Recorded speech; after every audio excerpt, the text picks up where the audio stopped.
Hey everyone, I just wanted to make this quick video here just in response to some recent events that I've been following, and I think a lot of you have probably been following as well.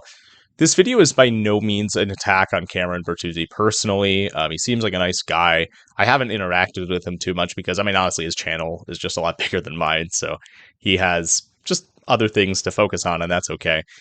But basically, Cameron runs a channel on YouTube called Capturing Christianity, where he has a lot of guests on to discuss philosophy of religion, and some theology. And he's actually had philosophers of religion debate, and they've been pretty good debates. But overall, some of the stuff he's had on his channel has been pretty good, and it's actually introduced me to some great philosophers like Joshua Rasmussen and Alexander Pruss.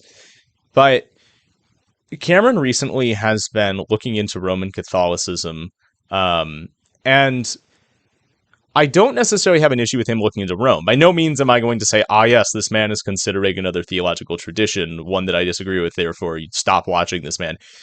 But what I'm concerned about is the fact that, he runs this big, quote, apologetics ministry where he has events on sharing your faith with atheists, and it's pretty evident from his videos with Matt Fradd and with others that he doesn't really know that much about Christianity in the first place. And the reason I bring this up is because this video can be considered a kind of sequel to my earlier video on the philosophical and theological dangers of pop apologetics. And this is another thing that I really should be talking about, which is how when you try to convert somebody, you can't just say, okay, here's a broad concept of Christianity. Good luck. Find your own way, right? No, you want to be actually converting someone into something real. Of course, I'm going to say Lutheranism, but for the most part, it's just much more important and I think a lot more intellectually honest to be, and really thorough, to convert someone into a specific system, Because if you just tell somebody, okay, here's a contingency argument for God's existence, and they say, okay, God probably exists, and then you get them to believe in Christianity, I don't know how, via maybe the proof of the resurrection or something like that. Then they come up to you and say, okay, well, how exactly does baptism work? What does it do? What is communion, right? What about the papacy? Is that true? What about church history?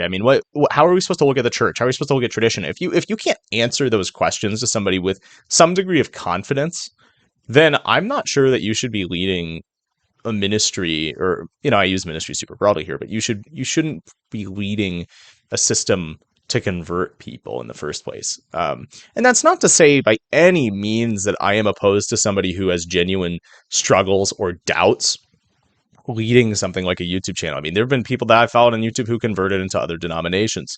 There's nothing wrong with that. But Cameron, in some of his videos, I think it's really shown how just biblically and historically illiterate he is. And there are a lot of apologists like this that I've seen. People where they can tell you a lot about philosophy, or maybe not necessarily like a ton in the sense of like really academic, but they can give you a broad overview of philosophy of religion, and that will be enough to talk to the average man on the street, and that's fine. But when you start to talk to them about the actual nature of God, the God to whom they are to be converting, this religion that they're supposed to follow, they kind of don't know. It's really weird, because when God tells us, how exactly faith comes, he says that faith comes through the hearing of the word. And so the implication is not just, oh yeah, you give faith to someone by telling them that God exists or proving it. It's that you actually give them the fullness of what God has told us. You give them the word of God. And if you can't really describe that, if you can't do that, that's kind of a problem. And so what I'm not saying here is that Cameron and people like him need to take their YouTube channels and now release a ton of content like we are, where it's primarily theological. I'm not saying that. But what I'm saying is there are videos, for example, where Cameron will talk with Matt Fradd, and Matt will say something like, well, how do you feel about the fact that transubstantiation was the universal doctrine for 1,500 years? And Cameron takes that and says, wow, that's something I hadn't thought of. And that's so bad. That's so silly. Because, that's just blatantly false. And it shows that Cameron hadn't considered that. That's a really, really basic argument that you'll hear from pretty much anybody who wants to show you their tradition. Like if somebody is reformed, they might try to prove, say, limited atonement from certain statements of Augustine and Fulgentius and Prosper.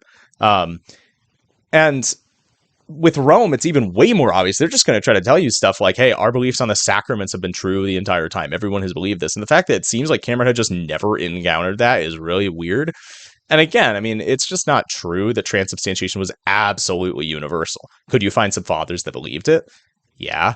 But to say that everyone believed 1500 years is really disingenuous and shows that Cameron really is not engaged with patristics really that much.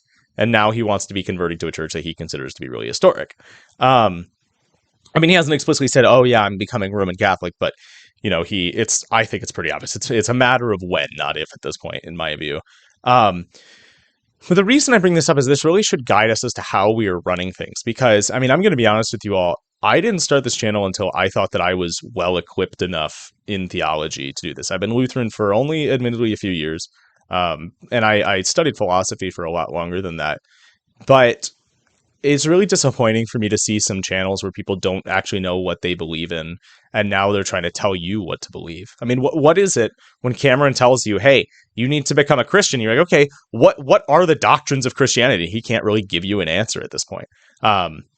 It's pretty sad, and just another example of him not being very educated on the matter. So, Cameron one time he talked to Matt Fradd, and he was saying that one of the things that's appealed to him about Rome is that, oh, maybe universalism could work there. And Matt's just like, no, that's blatantly false. And anybody who actually looks up any doctrines of Rome is going to know that Rome would not allow such.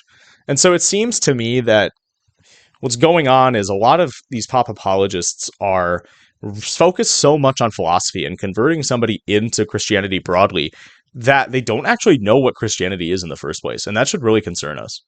As Christians, we're supposed to know the full counsel of God. And I'm not saying that, hey, I should be able to ask you what happens in, Jonah chapter 3, and you should know it off the top of your head, but you should know what you actually believe before you're trying to convert a bunch of other people and tell people what Christianity is. I mean, he straight up is holding conferences on how to share your faith with skeptics where he doesn't even know what his faith is in the first place. Again, this is not an attack on Cameron per se. It's more so just something where I'm concerned at the nature of philosophy and apologetics nowadays because some people are simply misusing it and they're doing it very prematurely. So that's really all I have for today. And it's, again, I really want to emphasize this is not by any means a personal attack. This is just something I think that we need to be prepared for, and that should be guiding us for the future. If he converts to Rome, it's not, I'm not going to say he's an evil person for converting to Rome. My concern is much more so how he is converting to Rome and how exactly that shows what his ministry, so to speak, again, broad term, really is and the kind of impact it's having given how it's been structured. So with all of that said, I think that we should take this as a lesson, that we should really know what we're talking about before we try to convert other people to our own faith. And we should take this as an instructional opportunity on how exactly we should study and we should understand conversion. I mentioned earlier in that previous video of mine that a lot of what happens in pop apologetics is people think that, you have to make your decision for Christ, whereas, Lutherans, and I would obviously say then the scriptures, are monergistic. So we have to know exactly how conversion works. We have to know what we believe in the first place. And then from there, I think we can actually start trying to convert people and trying to spread the gospel. What kind of gospel is it if you don't know what you believe in the first place? So I hope you all have a nice day, and I look forward to seeing you in the next video. Thanks.